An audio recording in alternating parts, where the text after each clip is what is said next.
हुकूमत पाकिस्तान ने अमरीकी सदर डोनाल्ड ट्रंप को 2026 में अमन के नोबेल प्राइज़ के लिए नामजद करने की सिफारिश कर दी। पाकिस्तानी हुकूमत के एलामी में कहा गया है कि ट्रंप की मुदाखलत के बायस पाक भारत कशीदगी कम हुई। आलमी बरादरी बिला इश्तियाल जारियत को देखे। डोनाल्ड ट्रंप ने पाक भारत कशीदगी में कायदाना किरदार अदा किया। सदर ट्रंप को नोबेल प्राइज़ देकर खिराज तहसीन पेश किया जाए। पाकिस्तानी हुकूमत के एलामी में कहा गया है कि सदर ट्रंप की क़यादत ने जनूबी एशिया को एटमी जंग से बचाया। भारत ने पाकिस्तान की खुद मुख्तारी की खिलाफ वर्जी की थी। भारतीय जारियत से ख़वातीन, बच्चे और बुजुर्ग शहीद हुए। पाकिस्तान ने मुतवाज़न, ठोस और नहायत मोहतात फ़ौजी कार्रवाई की। ऑपरेशन बुनियान मरसूस का मकसद सरहदी तहफ़्फ़ुज़ को यकीनी बनाना था। कार्रवाई में आम शहरियों को नुकसान पहुँचाने से गुरेज किया गया।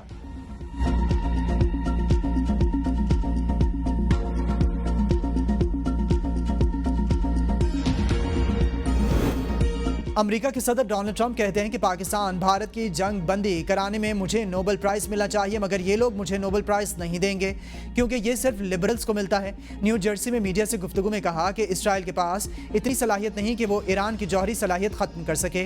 ईरान से बात करेंगे, देखते हैं क्या नतीजा निकलता है। मैं मुज़ाकरात से पहले सीज़ फायर चाहता हूँ। ईरान में ज़मीनी अफवाज उतारना आखिरी हल होगा। ईरान पर हमला करने का फैसला करने के लिए ज़्यादा से ज़्यादा 2 हफ्ते लूँगा। ट्रंप ने कहा कि इसराइल ने फ़िज़ाई हमले रोकने हैं। इसराइल और ईरान से बात करेंगे, देखते हैं क्या होता है। ईरान की एटमी सलाहियत से मुतालिक तुलसी गिबार्ड ने गलत कहा। ईरान ने एटमी ताकत बनने के लिए मटीरियल इकट्ठा कर लिया था। अगर अमरीकी असासों पर हमला हुआ तो हमला करने वालों को बहुत दुख होगा।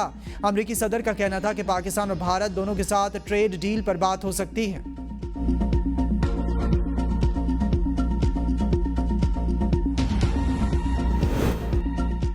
ईरान और इसराइल के अलग सुबह एक दूसरे पर मिसाइलों से हमले। ईरान ने इसराइल पर 10 मिसाइल दाग दिए। ईरानी हमलों के बाद तल अवीव और यरूशलेम में खौफ व हिरास, सायरन बजना शुरू हो गए। शहरियों को फौरी तौर पर बंकर्स में जाने की हिदायत। ईरानी सरकारी मीडिया ने तस्दीक की है कि मिसाइल ईरान की जानिब से दागे गए। इसराइल का कहना है कि ईरान की तरफ से आने वाले मिसाइल दिफाई निज़ाम ने रोक लिए हैं। दूसरी जानिब इसराइली हमलों के बायस ईरानी शहर कुम में ज़ोरदार धमाकों की आवाज़ें सुनाई दी गईं।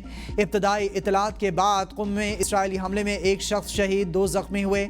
ईरानी मीडिया के मुताबिक कुम, अस्फ़हान, खुरमाबाद और इलाम में इसराइली हमले किए गए। हमलों के बाद तेहरान में भी फ़ज़ाई दिफाई निज़ाम फ़ाल हो गया।